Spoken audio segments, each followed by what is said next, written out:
In the previous session, we have already studied that what are economic activities. Economic activities main aim is what? To earn the economy, to earn the currency, to earn the money.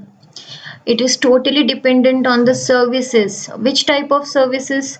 Like production, manufacturing, distributing.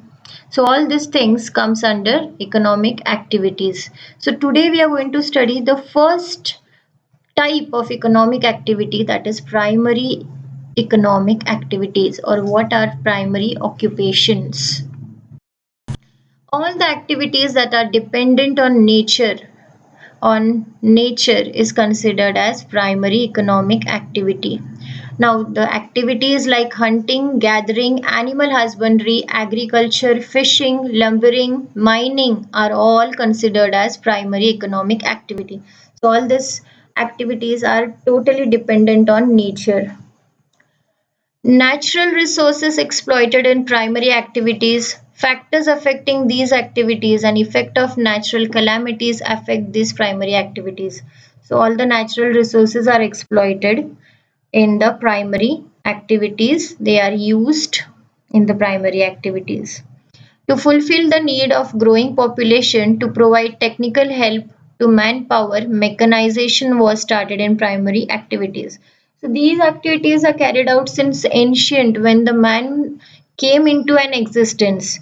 So to fulfill their needs, to fulfill their growing population, these activities were came into mechanization. It was started. Now let us study all the activities one by one. The first activity is gathering. Many people in the world practice this activity which is dependent on forest product. So all the gathering activity is basically done in the forest, which is totally dependent on the forest product. So what does it include? Gathering means what? To collect. To collect. Collecting the fruits, collecting the roots, tubers, leaves, flowers, medicinal plants is considered as gathering. Most of the gathering was done by the women, the men's. They gathered food from wild plants. They gathered from seeds, fruits, and roots also. Now, the products in the forest which we obtain are gum, lac, honey, wax, rubber. So, even these are coming under gathering. Different types of forest products are collected. Example, kath is collected from monsoon forest from kher trees. Some of the products have high demand in the market, and this activity is carried out on the commercial scale. So some of the products which are obtained in the forest are very much in high demand. They are very valuable products which are very distinct. So they are also used for the commercial purpose. This occupation is carried out in all the forest covered regions in the world. The equatorial forests are dense and evergreen. The climate is humid and unhealthy. So, in the forest at the equatorial area or the latitude is totally dense, and because of that, you get lot of things which you can gather from the forest. Due to the disturbance of reptiles and insect, collection of forest product is not done on large scale. So many times to collect the wax, to collect the honey, there is lot of disturbance of insects and the reptiles when we collect the gum from the trunk or the bark. So lot of problems are created because of that. This type of activity is not done much on the large scale. Lumbering. Lumbering is one of the most important activity which is being seen in the primary sector. According to the nature of vegetation, we divided earth into various natural regions. So the trees in the Tropicana forest have hardwood. Also these forests are evergreen and hence commercial lumbering cannot bed on in these forests. So as these forests have hardwood, so lot of trees are found in the tropical forest or the evergreen forest.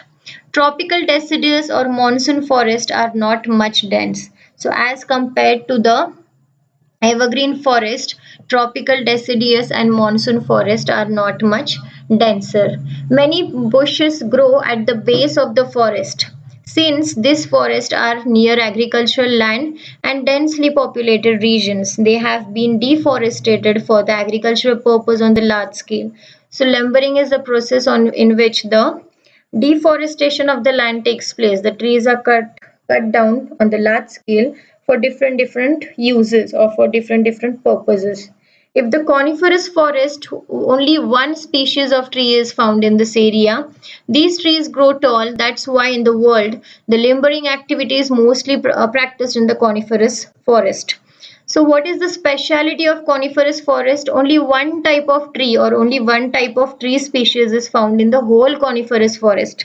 So because of this, the lot of trees are seen which grow very tall and they are cut down, and limbering is mostly practiced in the coniferous forest area. Today, wood is used on a large scale for various purposes. The percentage of the forest in the world is decreasing drastically as wood is used tremendously. Because of that, the forest covered area is decreasing drastically. Next activity is fishing. It is also very much important in the primary economic activities as it is specially seen in the coastal areas or where the water bodies are available. At present, in the continental shelf with the presence of shallow water. So it is mostly practiced in the continental shelf where the water is shallow.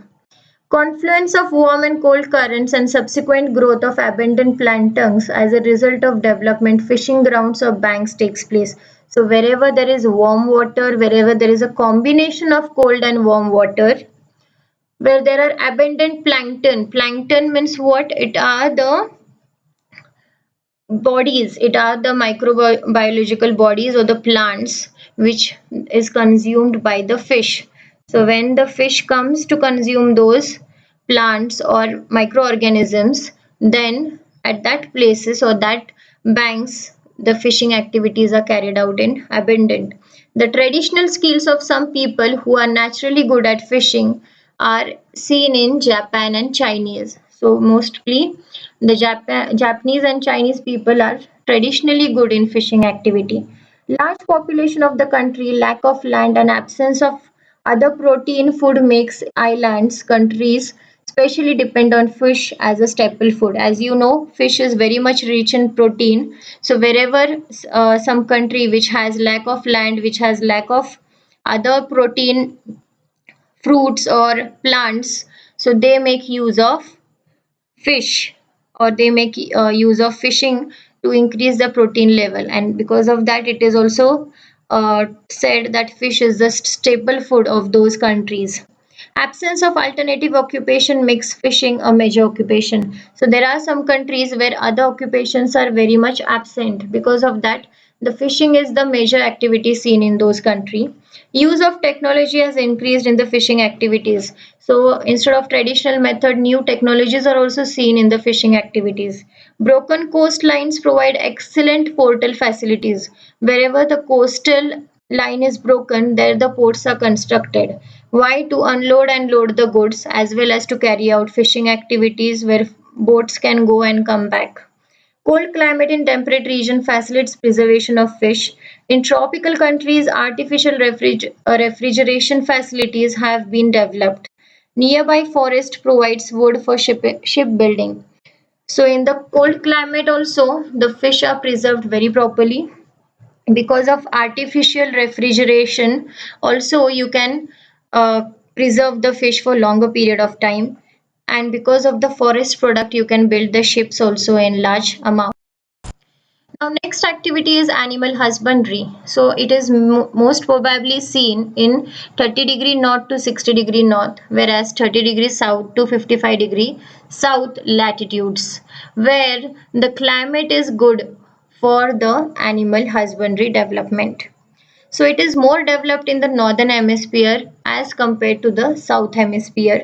Why? Because the grasslands are seen more in the northern hemisphere as compared to the south hemisphere. Because of this, animal husbandry is the most basic occupation seen in those areas. But this occupation is influenced by advanced technology, market and availability of large estate.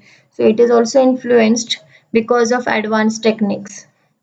The animal husbandry in North and South America is carried out with the help of advanced technology and commercial scale.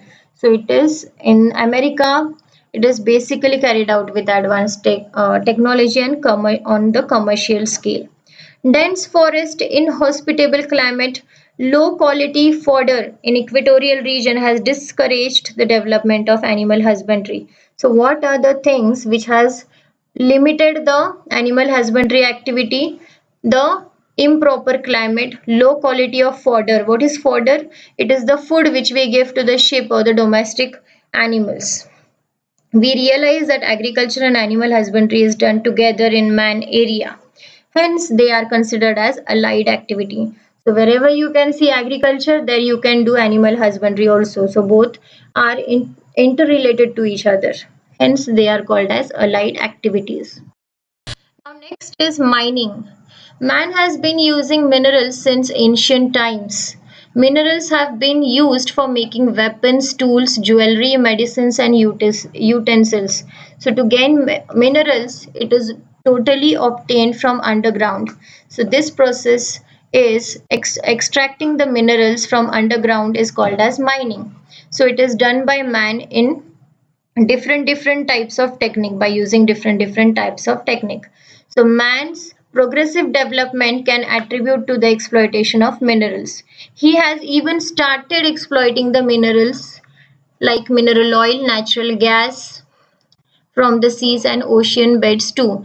So before in the ancient they used to exploit the minerals only from the land, but now he has also started exploiting the minerals from sea and ocean beds also. Man cannot manufacture the minerals. They are found naturally in the earth's crust. So minerals cannot be manufactured. They cannot be created. So it is only gained by the natural process from the earth's crust. The distribution of minerals is highly uneven in the world. This activity depends only on the presence of minerals and not related to altitude directly. So it is totally distributed unevenly. In some areas you have minerals, high minerals, and in some areas you don't have a single mineral. You cannot tell that minerals are available everywhere. So it is totally distinct. Actual mining depends on several factors like geology of the region, the value of minerals, climate, capital investment, technology, skilled labors. Due to this, occupation has developed on the large scale. So whenever we want to carry out mining, it is totally dependent on the region, whether it has the mineral, what is the value of that mineral in the market, how is the climate, what are the capital investments that we have to do, and what are the technologies we are going to use, and which type of labors do we require. So all these things are the important factors which are playing the role in the mining process. Many industries related to minerals locate near mining areas. Improved transportation facilities are very important for the development of mining occupation. Increase industries, which in turn leads to economic development of the country. So, wherever the mineral ore or mining is done, at that place only the industries are created of that particular metal. Why? So as to reduce the transportation cost, and because of transportation facilities it is very easy to transport the minerals from one place to another place. Next is agriculture. Large amount of proportion of the people are engaged in the agriculture in Africa as well as in Asia. And the area under agriculture is most extensive in Europe, the Americas and Australias. The percentage of population engaged in the activity is very less. So the people engaged in agriculture is maximum in Africa and Asia, and people engaged in agriculture activities less in America and Australia and Europe. But the area under agriculture is more in Europe, America and Australia as compared to the Africa and Asia. It is opposite. Generally, the developed countries of the world have less population engaged in the agriculture, while the share of population engaged in agriculture is higher in the developing countries. So, wherever the country is developed in infrastructure, in industrialization, there less amount of population is engaged in agriculture. And wherever the country is developing or underdeveloped, there more population is engaged in agriculture. Various crops are produced in different parts of the world. Various physical and socio-economic factors influence the development of agriculture. So, agriculture is totally dependent on physical factors and as well as the economic factors. Many physical factors influence agricultures like climate, the topography of that region, the soil of that land, as well as the biotic factors of that particular area. The economic and social factors include the labors, the market, capital, transportation facilities, storage facilities, government policies, population, ownership of land. So all these are also the factors which are giving a big impact on agricultural sectors. Greenhouse, polyhouse are also used for agriculture. These are the latest techniques in which a small amount of land can give the maximum yield. High-yielding seeds, fertilizer, insecticides are also used for increasing production. So these are also the different techniques like giving high-yielding seeds, fertilizers, insecticides, irrigation techniques, plantation techniques. Why? So as to increase the production per year. Now next is hunting. Hunting was a primitive activity of man to obtain food since long time, since ancient times. A large number of animal species have become extinct or are on verge of extinction because of large scale hunting. So because of hunting process, many of the animals and birds are extincted already. We don't see them anymore, and many of them are on their route for extinction also. Commercial hunting is banned all over the world. So whichever hunting is done for the commercial purpose to earn the money is banned in the whole world in all the countries. Also many laws are being passed to conserve and protect the animals. So many laws and regulations are made so as to protect and conserve the animals. Some tribes practice huntings for their subsistence. So many tribes or the tribal people who themselves they live in forest, they practice hunting for their daily needs. So distribution of hunting is basically seen in Kalahari Desert in South Africa, equatorial selvas, boras, Eskimos in tundra, sentinels in Andaman to hunt for their livelihood. Thank you. Please subscribe my channel.